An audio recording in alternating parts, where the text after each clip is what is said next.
So yeah, good evening everyone. So myself Asim, I am the host for the webinar this evening. The webinar is on owning a PC through Innocuous USB, as you all would have read about it. So yeah, so I'm a security engineer working at Grofers. My cybersecurity interest started like 4 years back when I started my college.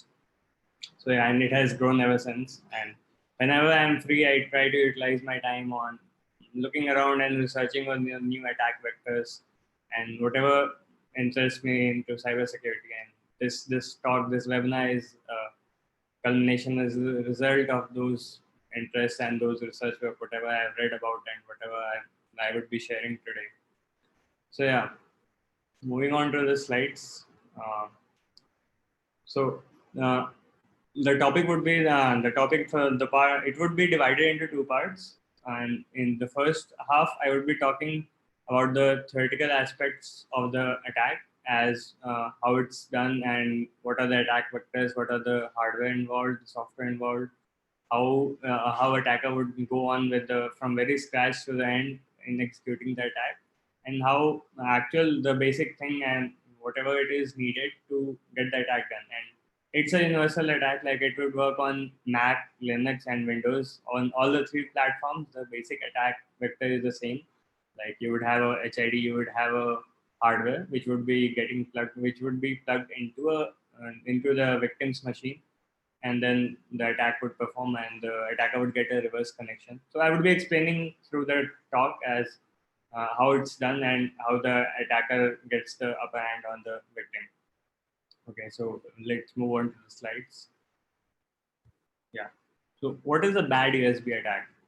So bad USB attack is when the USB device goes rogue and it's not acting in the way it's supposed to. Like suppose your pen drive and it's supposed to have storage and all that, but suppose if it's not, if it's acting in a malicious way and it's sending payload or it's sending some commands to your PC instead of acting as a mass storage device. So we can say it's acting as a rogue. It's acting as a bad USB. So in this very case, in this particular case, the bad USB attack would be it would be the USB would try to take over the machine in whichever machine it's being plugged. So yeah. So attack vectors. This is the bullet points and the hardware involved and the prices. And I would talk about some of the pros and cons of all these. So rubber ducky, I think most of us would have heard. It's a $50 thing. It's from Hack5, and although they don't have any reseller and they don't ship it to India as far as I know. But yeah, it's way faster. It's much more reliable than the current hardware which we would be using today. But and if it's for a hobbyist thing, and if you are just like, if you are a team and you're trying to do and you have enough time, or let's say you have a few devices on hand, the particular hardware which we would be using today, it would work the same thing. The second is the Teensy USB. It's also a great hardware which can be used to replicate the attack which we would be talking about today. As well as the third is the Arduino Leonardo. And the fourth one is the DigiSpark 80Tiny85, which I would be discussing about. And here, let me show you the device. It's the device. It's actually very small if we compare. It's less than thumb. And yeah, okay. So this is it. Gets plugged. It acts as a USB device, and yeah, it's basically made for a USB development point of view, not for an attacker point of view. But yeah, you could use it for the very same purpose, and attacker can use it too. Okay, so next I will talk about how it's done. So first, to understand how it's done, we need to understand what a HID device is. Like, what is a HID, a human interface device? So whenever you try to interface yourself, the human tries to interface himself or herself through to the computer. Suppose if you want to type a text or you want to move the cursor, so you're trying to interface the human aspect to the computer. So the mouse here acts as a HID, and the keyboard, when you are trying to type a text, the keyboard acts as a HID. So suppose if you have a game controller, and then you are using it to play games on your PC, so that would be the HID in that case. So yeah, keyboard, mouse, game controller, touch pen, etc. All are HID, human interface devices. The second thing we need to know to understand this attack is the reverse shell. So reverse shell is when, like it's suppose the victim, it's suppose the victim wants to visit a website. So in this case, the website would be the attacker's machine, and it would not be opening in a web browser. Rather, the connection would be made discreetly, so as the attacker is unknown as to how it's being actually made, and whereas the connection would be made from the victim's machine to the attacker's machine without the victim having any knowledge of that. And so, yeah, reverse shell is that when you get a connection reverse from the victim to the attacker. So, yeah, the Metasploit. Okay, I think most of you would have heard, but I would still delve into the details about it. So, Metasploit is a free open source framework. It's a framework, and as the creators define this tool, it's the most used penetration testing framework. Obviously, it has more than 1800 payloads, as you can see here, exploits, and then 1065 auxiliaries, 5 payloads. It's a great tool, and it has a lot of payloads for a lot of different kinds of scenarios for Windows machine, for Linux machine, as well as for OS X Mac machine. So yeah, we are using it to ease the process of getting the reverse connection, because getting a reverse connection and delving into that is not the main proposition for this talk. Rather, on how to do the attack on the first hand is the actual reason we are doing it. So understanding the very details and the fine grains of what involves the reverse connection, it's not the point of the talk. So yeah, we are using it just as an abstraction layer so that we get the reverse connection easily. I would be delving into details how we would do that as we would proceed to a demo part in the second half. So yeah, so clubbing all these together, now I would make you understand the whole picture as to how this attack gets performed. So yeah, the device, this DigiSpark 801085, it acts as a HID, the human interface device, and specifically it acts as a keyboard. So so whenever you insert a USB keyboard into your PC, it doesn't require any authentication or something or anything like that, like a Windows prompt telling you to install software or something like that. So it acts as the same, and the Windows machine or the Linux or any other computer, it understands that a keyboard has been attached, and so it allows the keystrokes from this device to be transferred to the machine without any further checks or authentication. And what we do is we store some keystrokes into this and make it act as a keyboard to the PC. So the commands are the reverse shell commands, which are getting executed on the victim's machine. The victim's machine, it's like you're giving the attacker your PC, and he or she is typing the commands to get a reverse connection back to his system. So that's how it's done. And the programming part of this DigiSpark is done on Arduino IDE. So I would also talk about the code, and I would show you how the code is written and all that. So yeah, let's move on. So the requirements, as you would understand, the DigiSpark 801085, it's needed. I bought it from AliExpress and got it shipped to India. It was quite cheaper, around $100 and something, around 100 $120 I got it for that. The second part would be Arduino IDE, which is needed to load code on this, because first you need to load the code which needs to get executed on the victim's machine. So the keystrokes need to be added into this, and whenever it gets plugged into the victim's machine, the keystrokes will automatically get typed on his or her machine.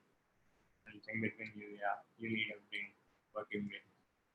The anatomy of the attack. So 8985, which will be followed by, yeah, as an HID. So the computer thinks it as its keyboard, and then the device starts sending keystrokes to the victim's machine, and the code snippet which I would be showing, it opens a reverse connection back to the attacker.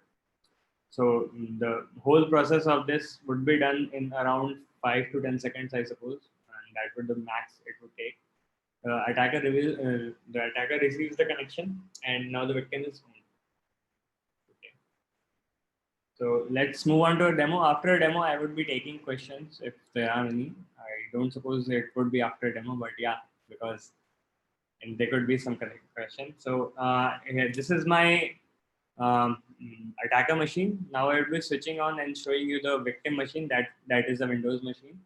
So let me show you this.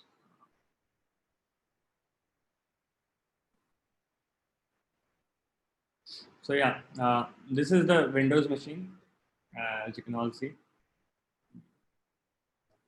So first, I would be writing a code here.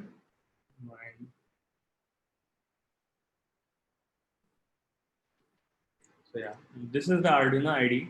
So first, I would be writing a code here, and then I would be transferring it into the DigiSpark 801085.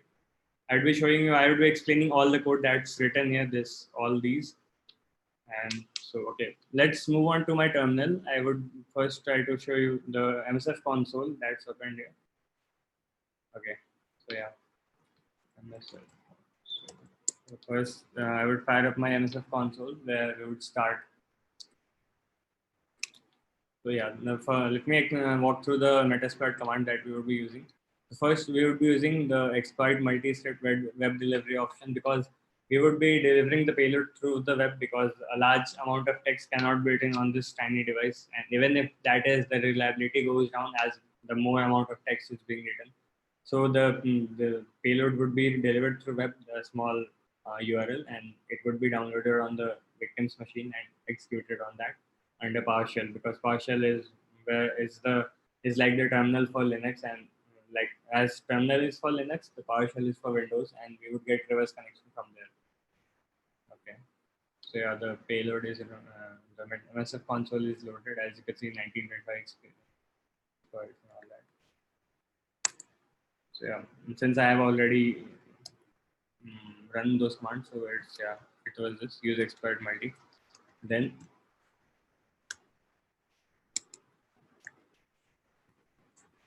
yeah.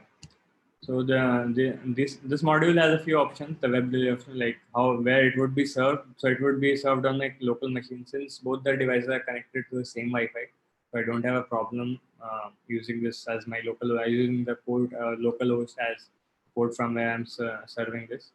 So yeah, like so set LOs. I need to set the LOs, set the L port, and then I need to set the payload which would be executed, and that would be the Windows Meterpreter reverse TCP, because through a TCP connection I would be getting back.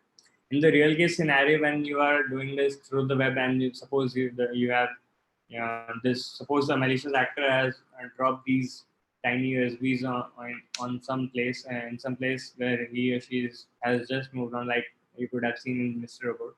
So what he or she would do is, instead of setting LOs to his local host, he or she would be having a server on the web through which he or she could get the reverse connection.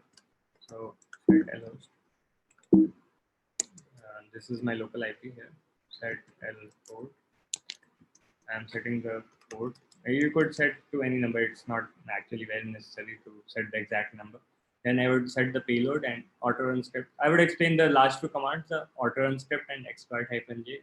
Actually, it's not necessary, but to increase the reliability of the payload, as use this set auto run script. Okay. Yeah. Um,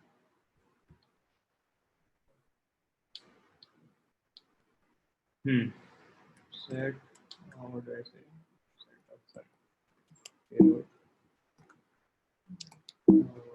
Windows Meterpreter. I think it's 6 access. Yeah.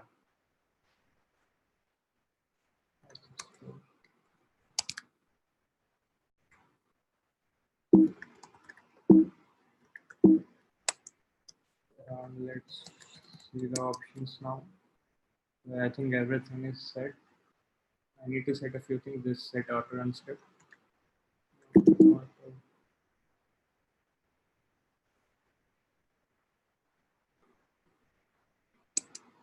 So what auto run script does is, whenever you get the reverse connection, it automatically starts migrating to a more stable process, because the initial process that it would be running is as PowerShell, and if Windows detects it as malicious, it would try to stop the process. So in most of the cases I've seen it, it starts migrating to the notepad.exe process, but sometimes it also migrates to explorer.exe. But yeah, we could see it live, and we would see live in action. Exploit -j. So it starts in the background. So see, it has started on local IP. This is the local IP on my that my IP, the host, where it has started a web server on port 8080. So this is the command that needs to be run. So in a usual case, when you didn't have this digispark 80 times 85, so what you would have to do is you have to copy this command and then go to the victim's machine, and you would have to run it manually there. So what we are doing is we are hard coding this command into the payload, into the hardware, and whenever the hardware gets plugged, it would automatically type this command. Before it would first open the run, and where it would press Windows and R so as to start the run prompt, and then it would start the power. It would type this command so as to run the PowerShell. So I'd be switching back to the Windows machine as soon as I plug this hardware into that. So before I plug that, I need to upload this code into my DigiSpark 80 times 85 using the Arduino ID. So let's switch back to the Arduino ID. Okay. So this is the let me minimize this. Yeah. So this is the command before. So I just replace that, and now I need to verify this. So yeah, Sketch uses 31 bytes. So it has maximum 6012 bytes. So as you can see, it doesn't have a lot of memory, and even the small these 5 to 8 lines has used almost 51% of its memory. So yeah, let's start with the code. So digikeyboard.h is a library file which you need to include it, and it's very easy process how to add that, and that's beyond the scope of this webinar. But yeah, it's easy. I have a write-up, and I would be linking it in the end of the presentation. I would show how you could include that, because by default Arduino ID does not get with this digikeyboard.h header file installed. So how you would go with that, I would tell you. Then has defined working pin. It's just for a constant, defining a constant, where in this on this you need to define a you. I am defining a pin which would mark as when the payload has been sent. It would glow as red or green as I have marked it here. So initially data write working pin high. So I'm setting the pin high when it's starting to write. So it would glow as red. Now I'm not able to show you. I won't be able to show you because I have my screen sharing and not as the webcam. But yeah, and so it's not very necessary, but it does it just gives a visual indication that the process is being written, the commands are being sent. So first I sent the keystroke 0. Then I delay, because delay is important because the Windows machine acts a bit slow. So you need to have some kind of delay or some kind of wait thing to let the Windows machine respond to that. So 500 is 500 milliseconds, so it's half a second. It's not very hard. And key underscore R and mod GUI left, it's the Windows and R. It's basically Windows and R key being pressed. Then after 1.5 second, when I suppose it should be, because if it's not a very slow machine, it would be opened by 1.5 second, the command prompt, the run command shell, when you press the Windows and R button on the Windows machine. And then it starts doing this keystroke, and after that it presses key enter. Then the light goes low. So basically meaning that it has stopped. This infinite loop is so as to like stop the key hardware from delivering any more payloads or something. So now I have verified that the sketch is done and it could be compiled. So now I go on with this upload option. So you click on upload after uploading, after I've clicked upload and it says plug in the device now. Now only you need to plug, before you don't need to plug it before that. So yeah, so I'm plugging it into my this, and then it would show that it has written on micronucleus done. Thank you. So now it's done. Now I would be switching back to my Windows machine to show as to how uh, it is being actually it is run when I'm plugging it into. So yeah, I think it's visible. Yeah. So this is my Windows machine, and okay, now I'm going to plug this hardware into the Windows machine, and the first thing that you would see is Windows, and whatever you do when you press a Windows and R button, so a run command shell prompt, and then it would start typing those PowerShell commands. So yeah, now I'm going to plug it into it, and let me move back to my, okay.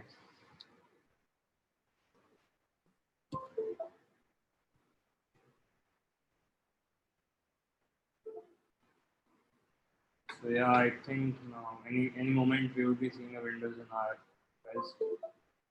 Yeah. As you can see, the Windows in our PowerShell and all those command is being written. It's done automatically in my hand. So yeah, as you can see, I'm not cheating here.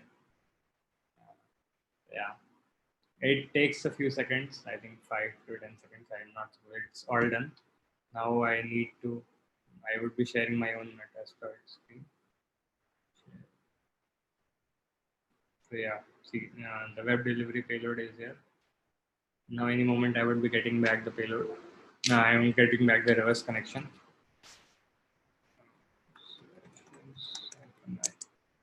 So once it now this migration is done because I have initially given this auto run.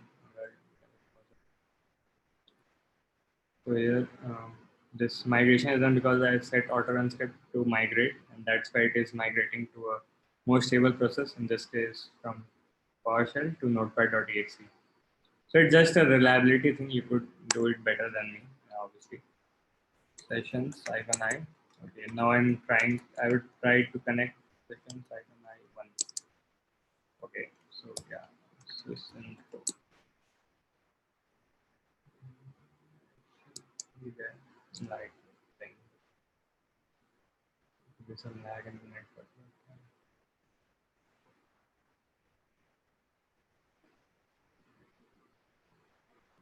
Operation time.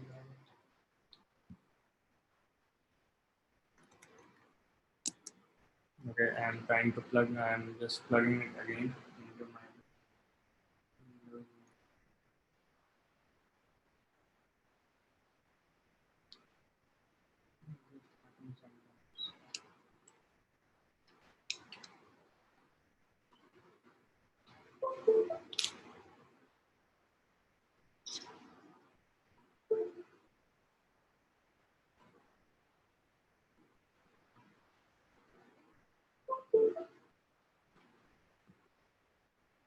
Okay, once it's done writing the command, I'll share my screen. Okay, let's see what's going on in our screen. Yeah, it's again being delivered.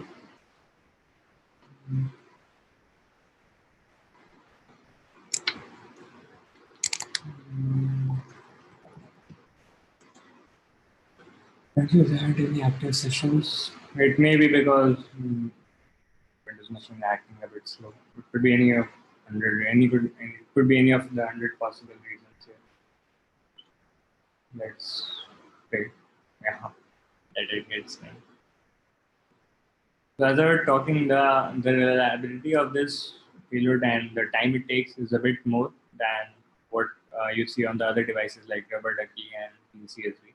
Rubber Ducky does it very fast and you don't have to wait. And in the red teaming exercises, in actual red teaming exercises, that would be a better option than this. Obviously, it's for hobbyists, and if you're trying to learn new things and all that, if you're testing, like it's way cheaper to test and prototype on your experts and all that compared to $50 device. Let's try doing it once again. I have inserted the hardware once again. It's again doing that reversion. So once again, we would be seeing a web delivery thing here.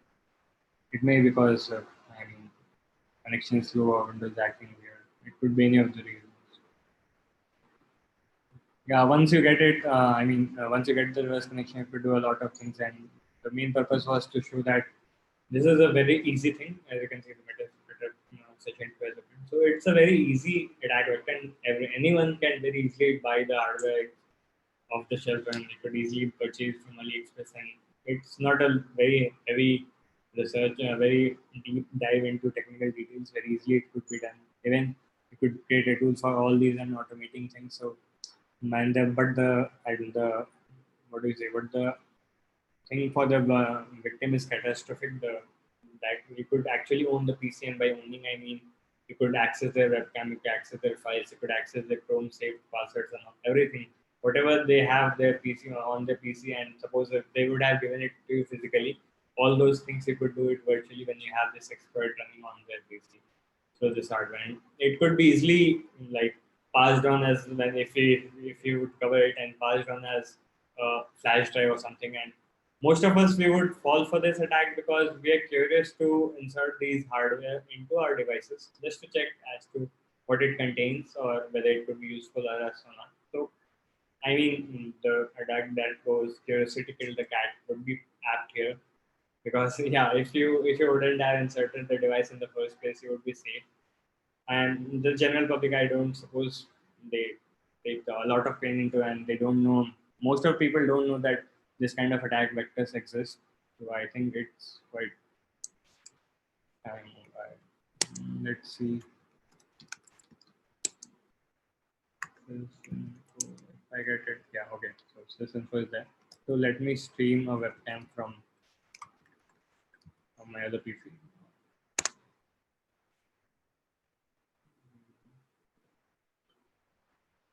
See. So if it would have been a real attack, and so what could be the victim would be hacked and the webcam would be accessible from that machine. Like from that, I could access from there. I could access their webcam and then would have seen that. So yeah,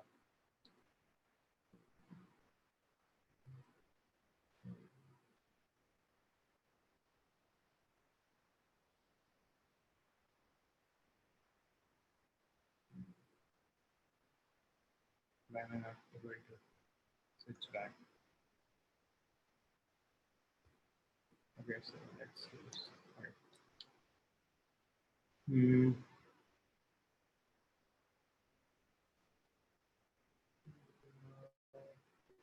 I think let me stop sharing this one.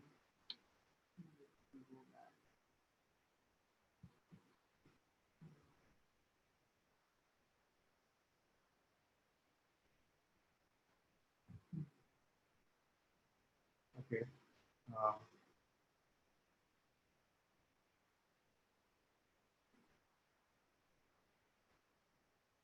hmm,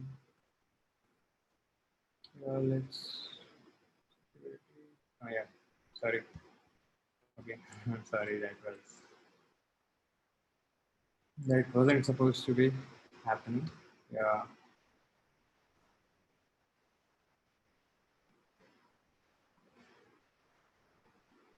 Okay. Yeah.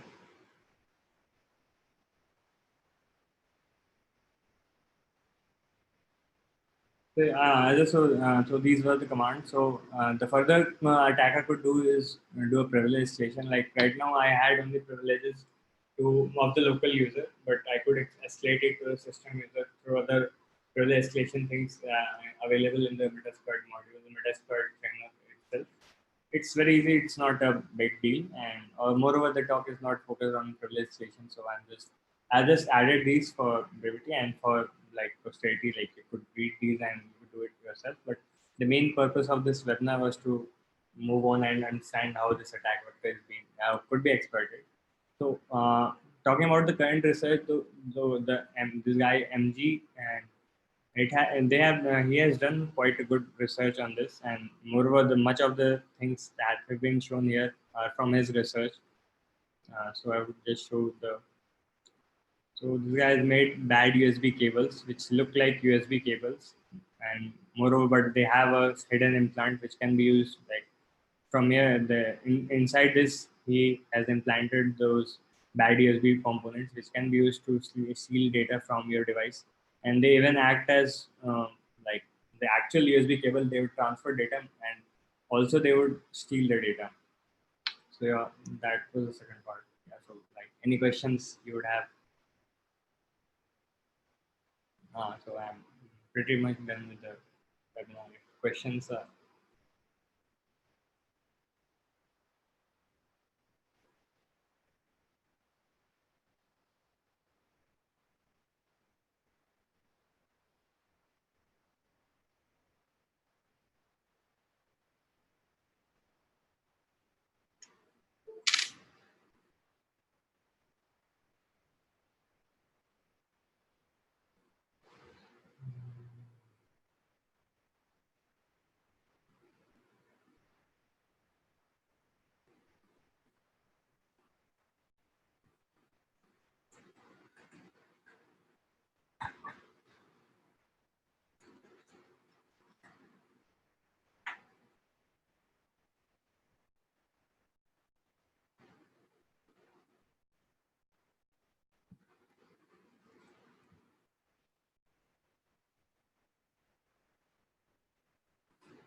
Okay.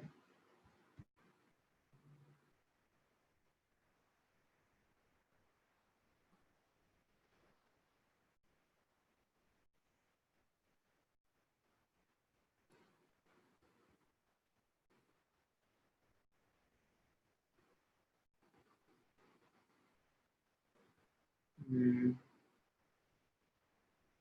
sorry.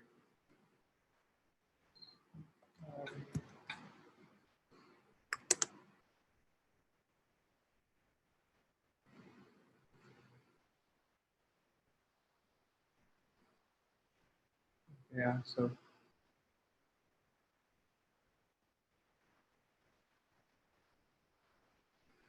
okay. So right now I'm taking questions. So first question is, let me see. Okay. Yeah. Okay. Yeah. So. Mm,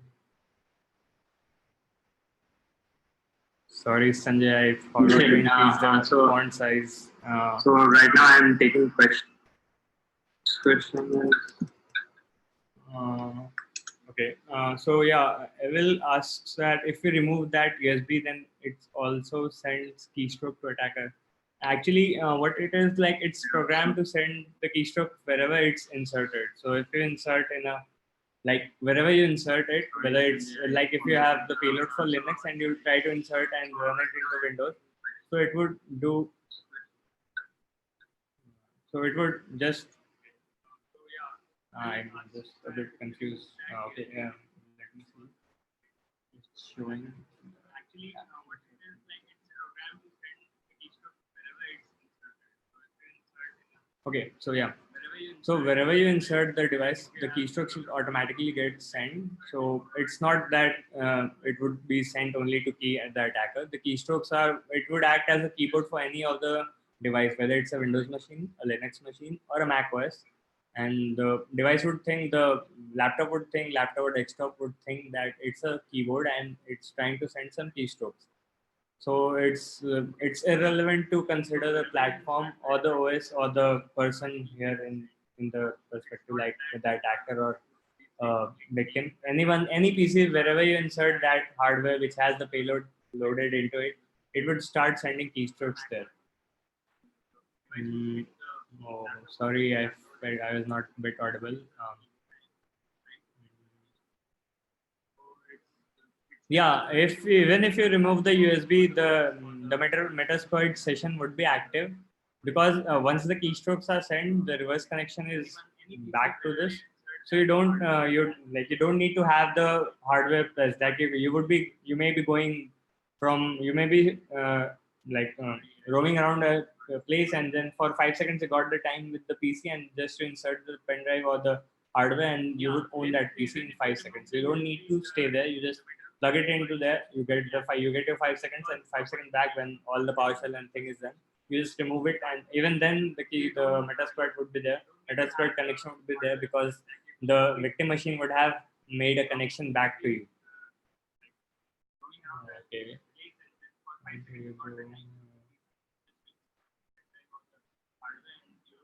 Okay, so Sujata Singh goes on to ask how to avoid this attack. So actually, there isn't a patch for human stupidity, so as to say, or the curiosity. But yeah, whenever you feel that the hardware does not belong to you, or it does not belong to a person from whom you got it, you should probably avoid it. Avoid doing this. Avoid sharing. Avoid using that. So Sujata Singh goes on to ask how to avoid this. So I mean, you shouldn't plug it just so as to check. And moreover, if it's a personal laptop or your office laptop, you should totally avoid it, because you don't know what all damage could be done. Like earlier, there were attacks where you could just plug the USB thing into your laptop or your desktop, and your whole PC would get fried, because it had two capacitors, and it was called I think dead USB or something. I don't know the exact term, but it was popular through that dead USB or something. So yeah, yeah, the payload just needs to change in the Metasploit thing. You just need to choose a different payload. Like I chose the Windows x64 Metasploiter, but for Mac you need to choose a different exploit. But yeah, the attack works the same. Everything is same. All the procedures same. You after you got that link, the PowerShell link or the macOS link, you copy it to the Arduino IDE. You replace that line where I had the PowerShell command written, and then you verify the command and you upload it through the IDE, and then you plug it the hardware. You plug the hardware into your Mac, it gets written to you. You just need to, after you have loaded the payload into your DigiSpark hardware, you need to, like, you need your victim machine wherever you are trying. Just insert the hardware into that, and you would get a reverse connection back. And yeah, so talking about AV detection, yeah, it won't be detected because see, if you are doing some code or if you're writing a script on your machine, so the AV does not detect because it's on your machine. You are typing it through a keyboard. So basically, it's a trusted person who is trying to run. Had it been attachable or executable, if that would have run, the AV would have detected it. But not if you are typing or if you are yourself harming your PC, then the AV can't do anything. So it's in this case, it's like harming yourself, your PC, because obviously the PC thinks you are typing it through your keyboard. Yeah. Yeah. Sorry if it was a bit low, if the wall sound was low. I didn't know that it was a bit low, but yeah, I would try. I would share the slides. I think I can share it here. Uh, let me see. Uh, that is that. Okay. The slides are actually shared on my, what do you say, on my Twitter. I have a pinned post because earlier it was, I had it somewhere. So yeah, I could send the link for this presentation. I think this contains all the slides and the code part. Is it? It's not stoppable actually. Like stoppable, there's a very cumbersome technique in Linux, but that works very specifically for Linux when you have like all your hardwares authenticated to your laptop. So the for getting higher privileges, you need to work it out a bit. I have that in my slides as well. If you just go on and move on to the privilege station part, it's quite easy. It's not difficult if you would have learned, but it was out of the scope for this webinar, so I just focused on the main part. But yeah, I gave you the ideas how it could be done. It's very easy. It's not very difficult to do that.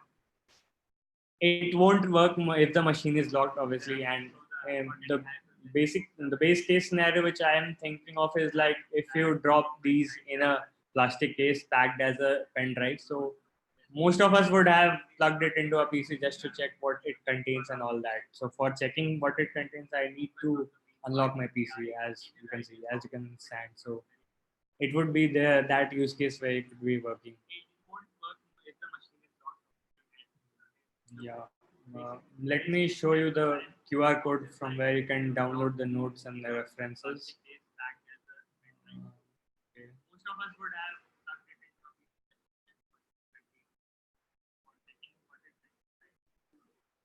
So yeah, from here you can download that. Those.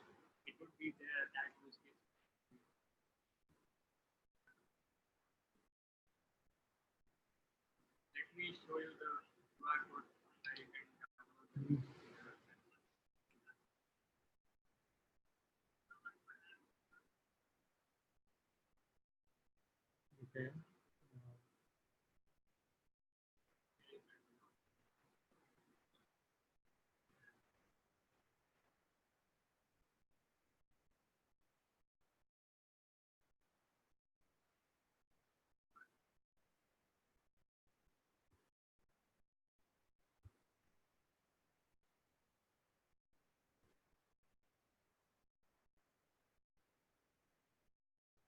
Yeah, yeah. I'm holding it. Scan it. Yeah. So I think everyone liked it. Perhaps right? It was, yeah. It's informative. I understand. If you have any further questions, be sure to message me on, DM me on Twitter or something. Yeah, I have zoomed it. Yeah.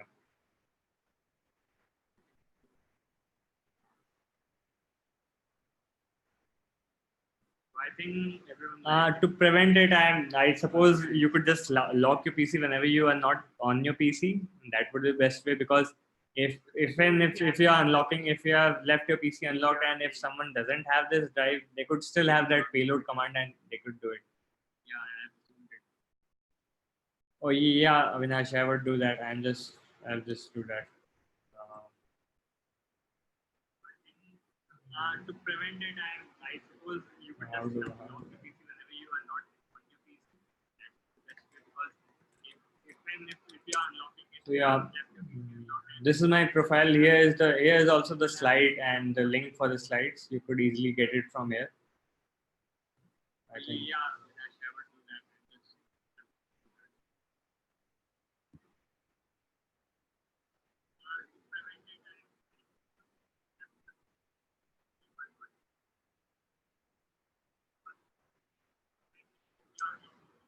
So I think it's okay. I think I should just hold up. If it's all good, if any questions, please make sure you DM me there. It would be great. Yeah. So have a great day, everyone.